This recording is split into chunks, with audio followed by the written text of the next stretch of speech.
Hello friends, in information technology our chapter is basics of information technology and our today's topic is network configuration. We have already seen computer network and their types.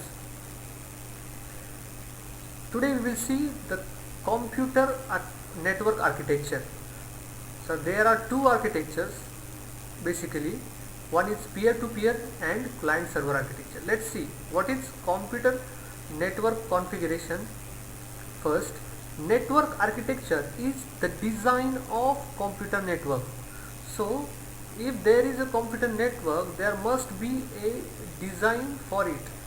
So it will be just like a framework. In that framework you will place your computers, and such a way your computer network will work out.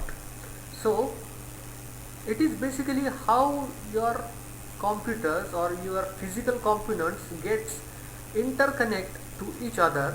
That framework is known as architecture. You can say that your network architecture is the design of computer connections or computer network. Two of the most widely used types of the network architectures are peer-to-peer and client-server. What is peer-to-peer? In this type of architecture, all the machines called as peers have a same status and they can communicate with any other peer directly. So every computer in the network is physically directly connected with other computer. How? Let's see. In this diagram you can see each computer is known as peer, and each peer is connected to other peer, and this second peer is also connected to every computer in this network. So that's why it is called as a peer-to-peer architecture. What is it?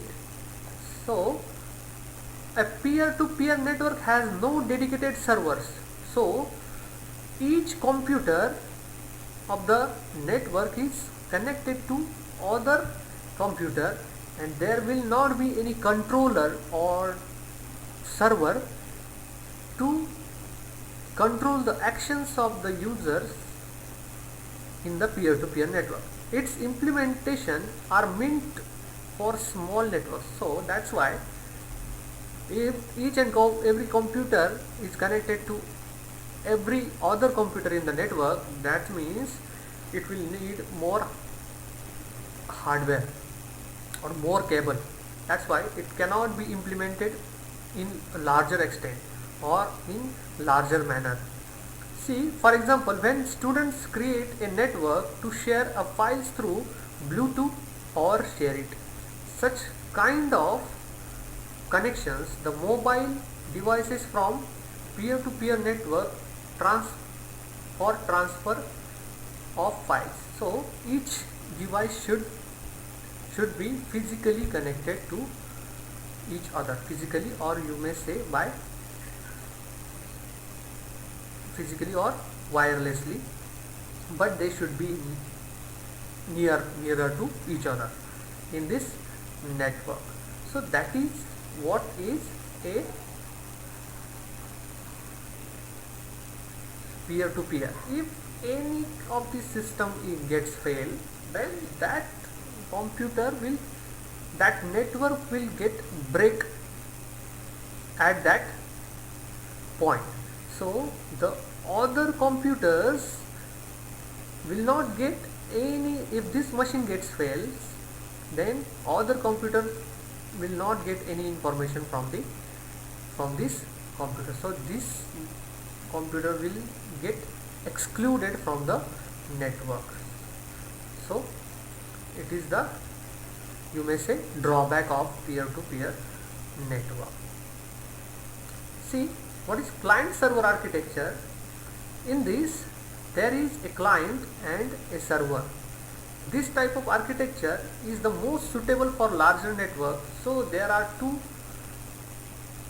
type of machine in network, client and server. First is client.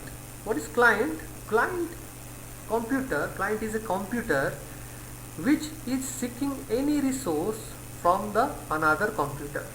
What is client? I will tell you. If I need information about any chemical reaction, about any in any chapter of the chemistry, then I will find a computer, or I will find a source that have that chemical reaction in the computer network.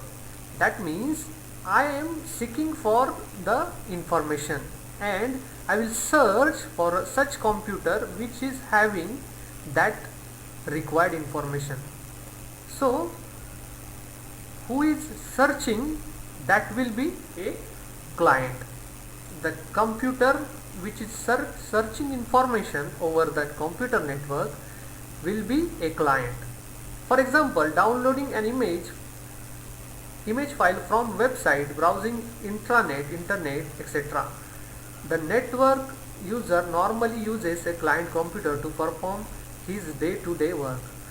So we all are the clients, we may say.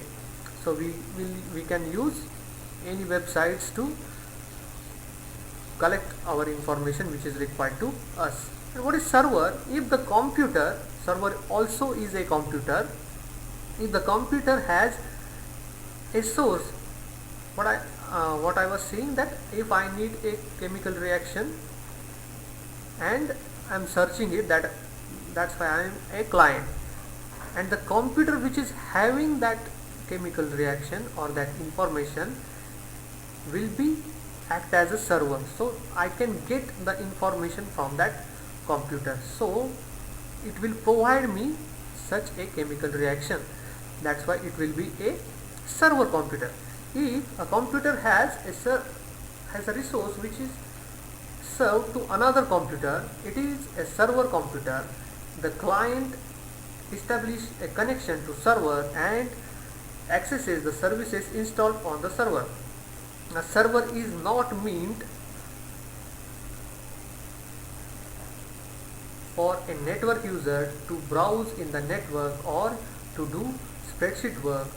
Let's see, for example, multimedia server, file storage server, web server. There are different kind of servers. If we are searching for websites, then this is the computer here in between, and this computer will be a server, and this computer will be storing the large amount of websites. Many websites it can store, and if it is storing websites, then it will be a web server.